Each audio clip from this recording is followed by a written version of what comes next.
প্রতিদিন মধু খাও 1 চামচ, শরীরের জন্য ফায়দা। একটু কালিজিরা খাও, শরীরের জন্য ফায়দা, উপকার। পানি খাও, খালি পেটে পানি খাও, শরীরের জন্য উপকার, ঠিক না? ন্যাচারাল খানা বেশি খান, ন্যাচারাল খানা। ন্যাচারাল খানা বুঝেন তো? যেমন আপনার কলা, এই যে কল, শাক সবজি, আমাদের দেশে যে আম, সিজনাল যে ফলগুলি, ন্যাচারাল যেগুলি হয়, এই বিষ মুক্ত, ফরমালিন মুক্ত, এগুলি বেশি খান, ফায়দা হবে। আর আমাদের দেশের মানুষগুলির অবস্থা হলো নিজেরাও কিছু করতে চায় না, খালি। এই যুবকরা, তোমরা নিজেরা একটা গাছ লাগাতে পারো না? হ্যাঁ, আমাদের দেশের মানুষের চরিত্র কি জানেন? মানুষের কাছে হাত পাতলে লজ্জা পায় না, কাজ করলে লজ্জা হয়। এত বড় গভীর আমাদের দেশে মানুষগুলি, আমি আশ্চর্য হয়ে যাই আমাদের দেশের মানুষগুলির অবস্থা দেখা। কাজ করলে লজ্জা পায়, কিন্তু হাত পাততে লজ্জা পায়। কি আজীব মানুষ! ভিক্ষা করতে লজ্জা পায় না, কাজ করতে লজ্জা পায়। আজীব এক ধরনের মানুষ। আমাদেরকে সৃষ্টি করছেন কার? গোলামের জন্য। আর অন্য মাখলুকাত কার জন্য? আমাদের জন্য। এখানে বিশাল একটা দর্শন।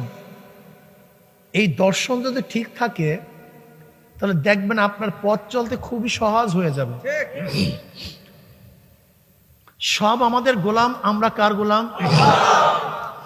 দেখেন তো আল্লাহ পাকের কথা ঠিক কি ঠিক না, একটু গভীরভাবে চিন্তা করেন। ধরে নেন গোটা দুনিয়ার মধ্যে একজন মানুষও নেই।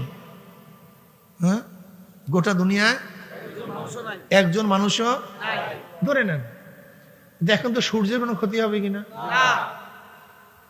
চন্দ্রের? ভালো মতো বুঝিয়া জবাব দিয়েন।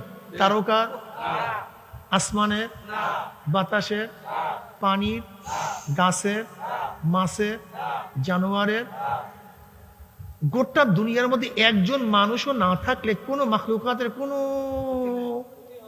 কোনো সমস্যা নেই। কিন্তু দেখেন তো অন্য মাখলুকাত না থাকলে মানুষের ক্ষতি হবে কি হবে না? ধরে নেন যদি বাতাস না থাকে, হ্যাঁ, কেদ্দারি, বাদশাহী, রাজত্ব মুহূর্তের মধ্যে। দেখেন নাই করোনার কালীন কোভিডের সময় 1 সিলিন্ডার অক্সিজেনের জন্য কত মানুষ মারা গেছে, শ্বাস নিতে পারে না।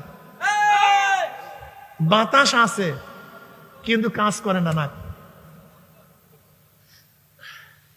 মাওলাকে চিনো না, চেনার চেষ্টা করে। সারাদিন তো দুনিয়ার কাজেই ব্যস্ত, সারাদিন দুনিয়া দুনিয়া।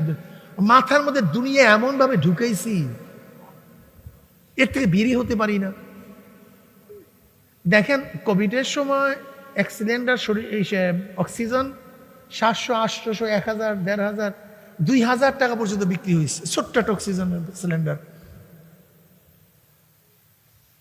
অথচ তুমি জন্ম হওয়ার পর থেকে আজ পর্যন্ত কত অক্সিজেন খরচ করছো?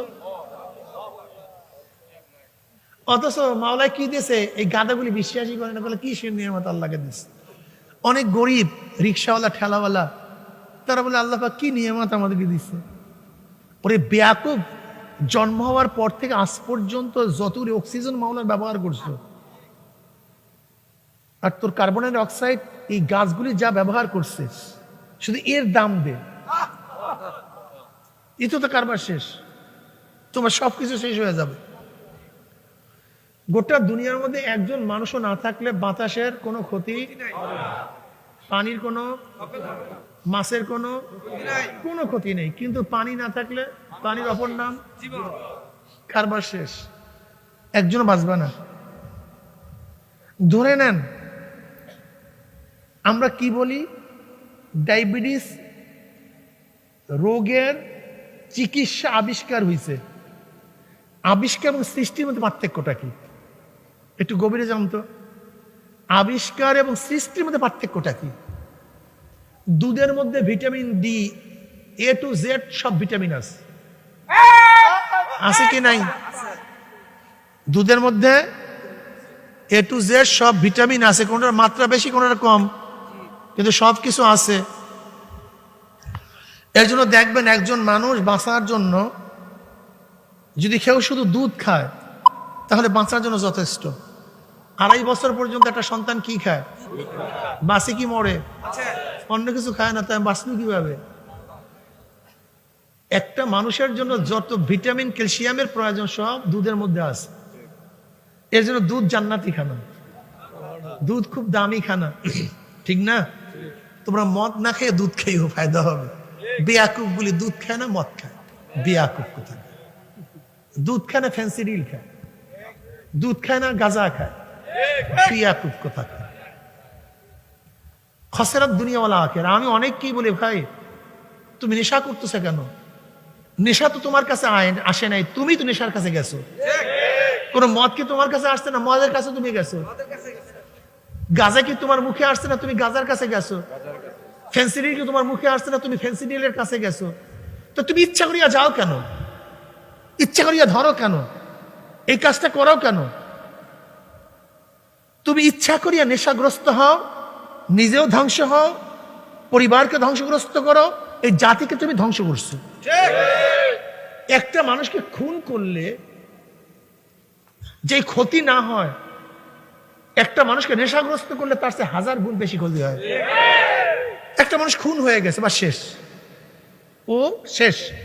কিন্তু একটা মানুষকে যদি নেশাগ্রস্ত করো, ও নিজে শেষ, ওর স্ত্রী, ছেলে, মেয়ে, বাবা, মা, পরিবার, দেশ সব শেষ। এর জন্য দেখবেন আমাদের দেশে অন্য কিছু বেশি পাওয়া না গেলেও নেশা দ্রব্য সবচেয়ে বেশি পাওয়া যায়। মনে হয় যেন স্টেজের নিচেও নেশা। এটা পরিকল্পিত ভাবে, এটা পরিকল্পিত ভাবে। আপনি ভাবিয়েন না এটা পরিকল্পিত না। একটা জাতিকে ধ্বংস করার জন্য নেশা ধরাই দিলে যথেষ্ট, আর কিচ্ছু লাগবে না। এই যে ঐশী বাবাকে হত্যা করছে, মাকে হত্যা করছে। হাজারো নেশাগ্রস্ত মানুষ মায়ের বুকের মধ্যে ছুরি চালাইছে, বাপকে হত্যা করছে, একজন দুইজন না। তার মানে নেশা ধরবা সব শেষ।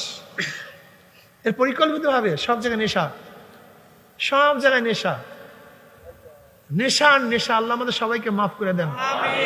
এক তো হারাম আর এই জাতি ধ্বংস, এক তো হারাম আর জাতি ধ্বংস। এর জন্য বলছি নেশা ধরিও না, নেশা খাইও না, দুধ খাও। প্রতিদিন মধু খাও 1 চামচ, শরীরের জন্য ফায়দা। একটু কালোজিরা খাও, শরীরের জন্য ফায়দা, উপকার। পানি খাও, খালি পেটে পানি খাও, শরীরের জন্য উপকার, ঠিক না? ন্যাচারাল খানা বেশি খান, ন্যাচারাল খানা। ন্যাচারাল খানা বুঝেন তো? যেমন আপনার কলা, এই যে কল, শাকসবজি, আমাদের দেশে যে আম, সিজনাল যে ফলগুলি, ন্যাচারাল যেগুলি হয়, এই বিষমুক্ত, ফরমালিন মুক্ত, এগুলি বেশি খান, ফায়দা হবে। আর আমাদের দেশের মানুষগুলির অবস্থা হলো নিজেরাও কিছু করতে চায় না, খালি। এই যুবকরা, তোমরা নিজেরা একটা গাছ লাগাতে পারো না? হ্যাঁ, আমাদের দেশের মানুষের চরিত্র কি জানেন? মানুষের কাছে হাত পাতলে লজ্জা পায় না, কাজ করলে লজ্জা পায়। এত বড় গভীর আমাদের দেশে মানুষগুলি। আমি আশ্চর্য হয়ে যাই আমাদের দেশে মানুষগুলির অবস্থা দেখা। কাজ করলে লজ্জা পায় কিন্তু হাত পাততে লজ্জা পায়। কি আজীব মানুষ!